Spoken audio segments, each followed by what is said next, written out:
The Snow Queen, a fairy tale by Hans Christian Andersen. The fifth story, The Little Robber Maiden. They drove through the dark wood, but the carriage shone like a torch, and it dazzled the eyes of the robbers, so that they could not bear to look at it. "'Tis gold! 'Tis gold!" they cried, and they rushed forward, seized the horses, knocked down the little postilion, the coachman, and the servants, and pulled little Gerda out of the carriage. "How plump, how beautiful she is!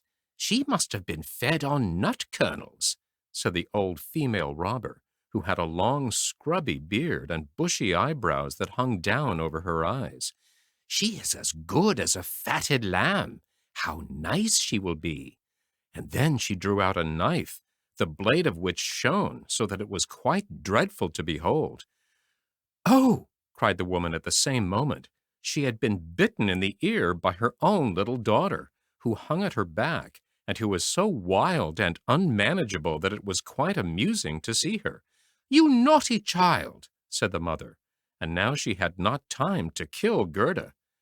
"She shall play with me," said the little robber child. "She shall give me her muff and her pretty frock, and she shall sleep in my bed." And then she gave her mother another bite, so that she jumped and ran round with the pain, and the robbers laughed and said, "Look how she is dancing with the little one." "I will go into the carriage," said the little robber maiden, and she would have her will, for she was very spoiled and very headstrong. She and Gerda got in, and then away they drove over the stumps of felled trees, deeper and deeper into the woods. The little robber maiden was as tall as Gerda, but stronger, broader shouldered, and of dark complexion. Her eyes were quite black, they looked almost melancholy. She embraced little Gerda and said, "They shall not kill you as long as I am not displeased with you. You are doubtless a princess." "No," said little Gerda, who then related all that had happened to her, and how much she cared about little Kay. The little robber maiden looked at her with a serious air, nodded her head slightly, and said, "They shall not kill you, even if I am angry with you. Then I will do it myself." And she dried Gerda's eyes, and put both her hands in the handsome muff, which was so soft and warm. At length the carriage stopped. They were in the midst of the courtyard of a robber's castle. It was full of cracks from top to bottom, and out of the openings magpies and rooks were flying, and the great bulldogs, each of which looked as if he could swallow a man, jumped up, but they did not bark, for that was forbidden. In the midst of the large old smoking hall burnt a great fire on the stone floor. The smoke disappeared under the stones, and had to seek its own egress. In an immense cauldron soup was boiling, and rabbits and hares were being roasted on a spit. "You shall sleep with me tonight, with all my animals," said the little robber maiden. They had something to eat and drink, and then went into a corner where straw and carpets were lying. Beside them, on laths and perches, sat nearly 100 pigeons, all asleep seemingly, but yet they moved a little when the robber maiden came. "They are all mine," said she, at the same time seizing one that was next to her by the legs, and shaking it so that its wings fluttered. "Kiss it!" cried the little girl, and flung the pigeon in Gerda's face. "Up there is the rabble of the wood," continued she, pointing to several laths which were fastened before a hole high up in the wall. "That's the rabble. They would all fly away immediately if they were not well fastened in. And here is my dear old back." And she laid hold of the horns of a reindeer that had a bright copper ring around its neck, and was tethered to the spot. "We are obliged to lock this fellow in too, or he would make his escape. Every evening I tickle his neck with my sharp knife. He is so frightened at it." And the little girl drew forth a long knife from a crack in the wall, and let it glide over the reindeer's neck. The poor animal kicked. The girl laughed, and pulled Gerda into bed with her. "Do you intend to keep your knife while you sleep?" asked Gerda, looking at it rather fearfully. I always sleep with a knife, said the little robber maiden. There is no knowing what may happen.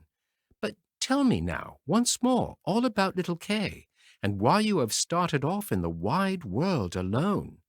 And Gerda related all, from the very beginning. The wood pigeons cooed above in their cage, and the others slept.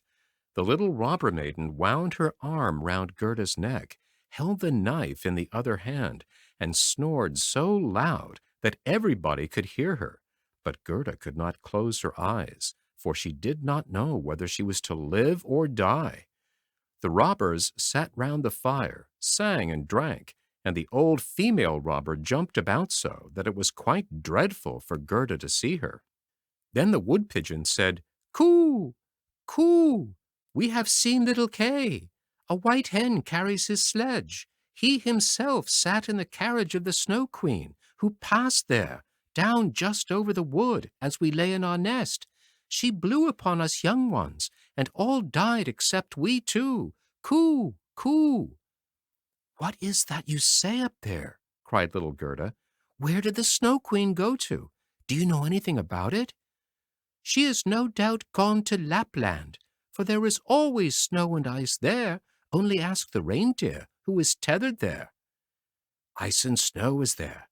There it is, glorious and beautiful," said the reindeer. "One can spring about in the large shining valleys.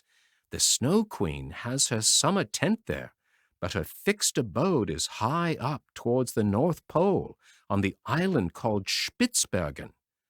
"Oh, Kay, poor little Kay," sighed Gerda. "Do you choose to be quiet?" said the robber maiden.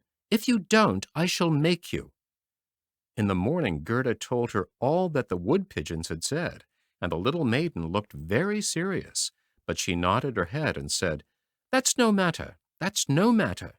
Do you know where Lapland lies?" she asked of the reindeer. "Who should know better than I?" said the animal, and his eyes rolled in his head. "I was born and bred there. There I leapt about on the fields of snow." "Listen," said the robber maiden to Gerda. "You see that the men are gone, but my mother is still here, and will remain. However, towards morning she takes a draught out of the large flask, and then she sleeps a little. Then I will do something for you." She now jumped out of bed, flew to her mother, with her arms round her neck, and pulling her by the beard, said, "Good morrow, my own sweet nanny goat of a mother." And her mother took hold of her nose and pinched it till it was red and blue, but this was all done out of pure love. When the mother had taken a sup at her flask and was having a nap, the little robber maiden went to the reindeer and said, "I should very much like to give you still many a tickling with the sharp knife, for then you are so amusing. However, I will untether you and help you out so that you may go back to Lapland. But you must make good use of your legs, and take this little girl for me to the palace of the Snow Queen, where her playfellow is. You have heard, I suppose, all she said, for she spoke loud enough, and you were listening." The reindeer gave a bound for joy. The robber maiden lifted up little Gerda and took the precaution to bind her fast on the reindeer's back. She even gave her a small cushion to sit on. "Here are your worsted leggins, for it will be cold, but the muff I shall keep for myself, for it is so very pretty. But I do not wish you to be cold. Here is a pair of lined gloves of my mother's. They just reach up to your elbow. On with them! Now you look about the hands just like my ugly old mother." And Gerda wept for joy. "I can't bear to see you fretting," said the little robber maiden. "This is just the time when you ought to look pleased. Here are 2 loaves and a ham for you, so that you won't starve." The bread and the meat were fastened to the reindeer's back. The little maiden opened the door, called in all the dogs, and then with her knife cut the rope that fastened the animal, and said to him, "Now, off with you, but take good care of the little girl." And Gerda stretched out her hands with the large wadded gloves towards the robber maiden, and said, "Farewell." And the reindeer flew on over bush and bramble, through the great wood, over moor and heath, as fast as he could go. "Cha! Cha!" was heard in the sky. It was just as if somebody was sneezing. "These are my old northern lights," said the reindeer. "Look how they gleam." And on he now sped still quicker. Day and night on he went. The loaves were consumed, and the ham too. And now they were in Lapland.